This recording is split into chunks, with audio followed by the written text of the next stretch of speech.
sweet nang nakakita ko sa pag-live nimo sa tong sa kuan ni Joy Joy cellphone. Abi nimo ka sweet na naluoy kay ko sa imo, tapos isa pa nagtulog yun akong luha. Wala man kami ka-sweet kay balo kung ano po ang imong kuan sa bata. Pagka kay imo man papa ka-sweet ang nagbilin sa imo, kung diin kanya gibilin. Ako dungog-dungog lang man akon kung asa kanya sa una gibilin. Ang last niya gitagaan, kami ni papang nimo. Human sa to paghatag sa amo wala na kanako panghatag sa iba, nakaabot man ka sa sindangan, pero gibilin tamang ka dito. Dan ikaduha, gipa-eskwela ta ka dito kay diri sa Pangi ang imong grado 40 man ka ikamugo tag si mga line of 7 tanan. Mao tong gibalhin ta ka sa Mandi. Dito nakita na ako ng imong grado, grade 5 o grade 6 ka. Ruti nagkay ka mga tag-as kay na improve yung ka. Dahil pagkahuman nang nag-graduation ka dito sa kuan sa Mandi, ako kang gibalik diri sa Pangi. Diri sa kuan sa Campus B. Diri na nimo nagkuha ang imong nga memorya. Karon ngano ka sweet na nang wala na akon matug-ani dayon ka nga hindi ka namon bata nga tinuod. Kay sa una obserbar na ko sa imuha, high school pa ka, first year high school, magabati gani ka nga hindi namon ka bata. Maghinibi gid ka isa ka gabi gini mo nga hibi. Tapos wala gid ko sa imo nagsugid sa tong bata pa ka, kay hadlok man ko nga basig gamay lang bitaw nga kuan mo layas ka. Tapos ka-sweet nangay manggug ko advice sa tawo. Kani parinti ni papang nimo nga pulis, kung pwede pa kanakon hambalan nga bata pa kayo da pa sa elementary, first year high school ka, nag-ana man siya sa ako nga hindi kuno ka anay pagsugiran kay basig madaot ang imong pag-eskwela. Unya na kuno kanako itug-anan kun kanang insakto na ang imong nga edad. Tinuod lagi kanakon wala gid kanakon gisugiri gid tinuod kay kun mahibi gani ka ulo-uluhan man kanakon sang lampin nimo nimo lampin sa una gamay pa ka sa nina mga putos nimo dayon tuo ra pug ka kay amo man to ako ni ulo-ulo sa imo para hindi ka maghibi. Karon pag-abot nimo first year high school o first year college, kuan ka sweet kanang ikaw ang nagprangka sa ako nagsakay ta sa motor, kahinumdum ka, nagsakay ta sa motor nga nagsiling ka sa akon nga kanang mang nakahibalo naman ko. Ko ano man siya nga dili man ko nimo tinuod nga mga dili man ko nimo tinuod nga anak. Mao na tong insakto nga time nga hambala na kanakon kay first year college na biya ka. Kay mabalanse na nimo og unsa asa ba ka og mangita ba kasi imong papa o unsa man galing, pero kaswit katong last nga imong papa grade 4 pa ka na pa ka diri sa Pangi, katong si Tanaga nga aning Florencio naghangyo to sa ako last na to grade 4 pa ka nga naghangyo sa ako nga dalon ka sa Sambuanga kay nagtugon kuno imong papa nga kuan kanang ano gani na kanang magtanaw kuno siya, pero kinahanglan dalon kanya sa Sambuanga kay dito sa Sambuanga ang imong papa. Di wala man ko nagsugot kasi na kung gusto siya makadto siya dire kay para makakita sa iyang bata kay hindi man na akon ihikaw sa iya pero gusto na kon siya gid ang mga tubang sa ako kay wala gid ko nagkuan nga iuli pa ka. Basig kay dako-dako naman kasi ko basig luoy kay ang bata kung maabot dito sa iya dayon iya lang hinuunay panghugas pinggan sa restaurant. Luoy kaayo ka kay mapuslan na biya ka sa tong panahona kay grade 4 na ka. Mutong lagi ka na akong gipadala dahil nagpaabot ko sa imo papa nga maadto di sa Pangi kay kabalo biya siya nga diin ka gibilin. Naadton ta siya dire di wala man ka sweet amo nang wala na akong ka yud gani giparistro masili nga nganong dugay ka ikagiparistro. Kay tungod kay nagapaabot ko sa imo papa nga kuhaon ka kung kuhaon ka sa imo papa, ikaw na makabalo magbalanse kung kay papa ba kanimo o sa amon ba ka. Pero wala man gid kagikadto sa imo papa gud na nangabot ang panahon nga mo gawas na ka nangita na ka sa imong birth certificate o imong kuan imo ang ning baptismal. Mao tong ako na lang kagi buhat ta pabuhatan og birth certificate na hindi pabunyagan. Mao to nga wala gid ko kaswit kahibalo og nganong gipasa-pasa kasi imo papa sa una. Mga istorya di dunggan-dunggan ako. Imo papa ug mama nagbulag kuno daw sila. Kay ikaw kuno daw gibilin sa imo gihawiran sa imo papa dan iya imo mama kuno daw gipauli kuno daw sa ilaha dahil wala nang imo papa nag-agpas sa iyaha. Na mao nang nagkabulag sila dahil mao siguro dili siya ka trabaho kung naa ka kay gamay pa ka. Mao siguro nga gipamilin-bilin ka sa kabalayan. Kaswit pasensya lang gyud ka nga wala ka na akong masugiris ning imong mga kuan sa gamay pa ka kay ngano hindi ba ko gusto nga masakitan ka god.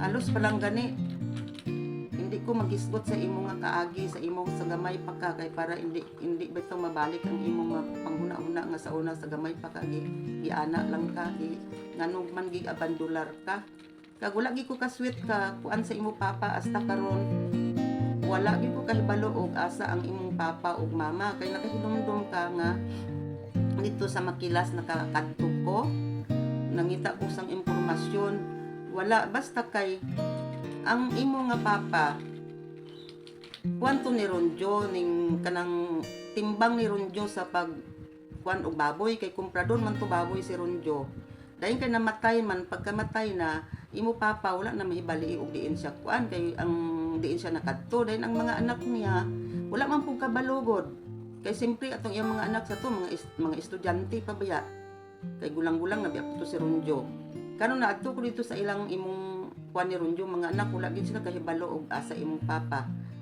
ang istorya na sa ako ang ato ako no ka siya sa Zamboanga dito kuno sa Zamboanga nagnegosyo kuno to siya og saging then last na pudto nila nga nakakita sa imong papa naamo na ako wala gid ko karon nga balita parte sa imong papa kay ambot lang kay diri sa pangi wala man gid may nakahibalo kung asa siya karon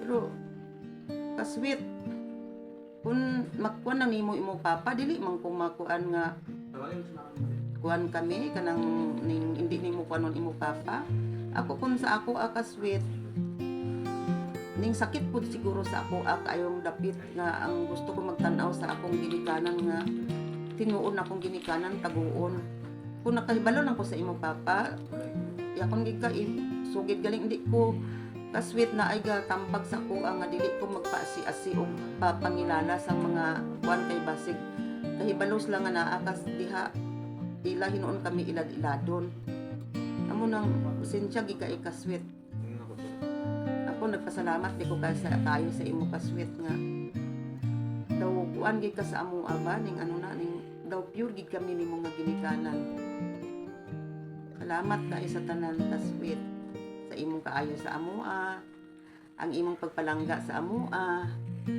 napasensyahan lang gyud ko kaswit nga wala ka na ako matug-ani sa gamay pagka hindi ko gusto nga ila nakakatuig sa akong mga kamot dahil pananglitan maglakaw ka asa ka pangitaon wala kay pakadtuan kay alang-alang pagod imo una amo nang ipaabot kinako ng insakto nga higayon sa pagtug-an sa imuha nag-abot na ka og first year college mao nang kaswit nga ang imong birth certificate ug mga baptismal nimo na delay na pila ka tuig kay gipaabot ko imong papa kay kun waon ka sa imong papa kag maupod lang pug ka ihatag lang pug kanakon pero wala man gyud nagpakita imong papa diri pila na lang ka tuig pila na lang imong edad pila na ka birthday nimo wala gyud nagpakita hindi sorry kaayo kaswit ha ug salamat kaayo happy birthday I love you kaswit happy birthday nang hinaot ko nga daghan pa kay mag-birthday maabot sa imong kinabuhi o tagaan ta ka sa Ginoo sa kapiskay nga lawas aron daghan tugod kay mga birthday nga ba ma-celebrate nimo sa imong sa ma-celebrate pa nimo sa tanan nga katuigan o salamat kay kaswit nga wala gid ka sa amo ang magalimot nga kami imong ginikanan sa kanunay gasuporta ka sa amo o ginapangayo ko sa Ginoo nga unta tagaan ka sa kanunay sa proteksyon niya nga maayong nimo nga lawas. Kasweet. Salamat kayo sa tanan. Happy birthday. Dubli ang akong happy birthday sa imo ha. Salamat ka kaswet sa imong kaayo sa mua. Ay bisan tigulang na imong mga auntie, ikaw ga amo maghapon sa mua. Daghan kayong salamat. Hinaunot ta nga daghan pang katuigan mabutin kinabuhi. Pag-amping dia inday. Salamat. Happy birthday Aswit, happy birthday. Sa imong adlaw nga natawhan bisan wala kami basta malipayon ka nga nagadawat. Ang Ginoo magauban sa imo adunay. Hello ka-sweet! Happiest birthday to you! Always ka mag-ingat dyan at huwag ka laging magpuyat. So, ingatan ang sarili at ang kalusugan. So, ka-sweet, maraming salamat sa mga binigay mo sa akin na mga tulong nung nag-start pa lang ako sa aking vlog. So, sana ka-sweet, always kang nasa mabuting kalagayan at kahit pa man late ang aking greetings, ito ay galing sa aking puso at always naman ako nasa Kiteis family. So kahit hindi ako nagre-replay pero magkakaroon din ako ng time, magre-replay talaga ako sa mga vlogs niyo lahat. So maraming salamat Kiteis family with Admin Kasweet at happy birthday sa iyo ulit at God bless you more and always keep safe lagi. At ito na yan ang kasweet mo na aso. Nandito na siya kasweet oh. Oh, ito kasweet. Birthday niya. Mami kasweet. Birthday ni Mami kasweet. So, bye-bye.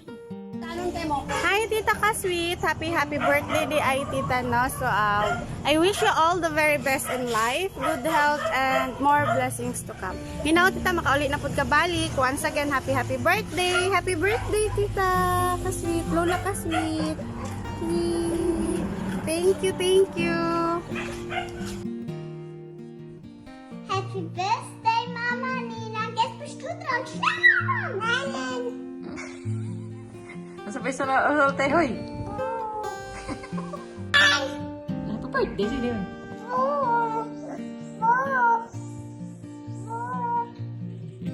Seko. Ano Dan? Masaya sulta? Hello guys, gusto ko lang batiin ang ating celebrant ngayon.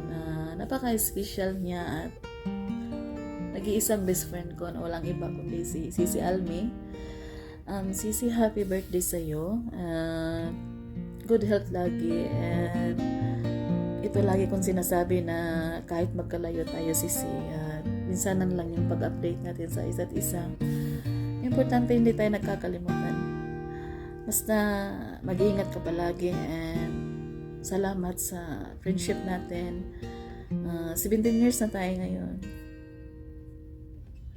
And salamat dahil andyan ka pa rin Sisi at nandito lang din ako Sisi para sa iyo.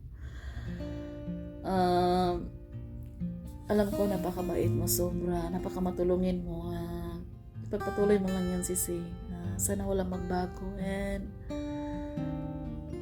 mahal na mahal kita Sisi. Sana magkita na talaga tayo kasi ilang years na tayo hindi nagkita. And I miss you so much and basta kung ano man yung hindi mo pa naabot Sisi at sana makamit mo na at gabayan ka palagi ni God. Enjoy your special day Sisi. I love you so much. See you soon. Mwah!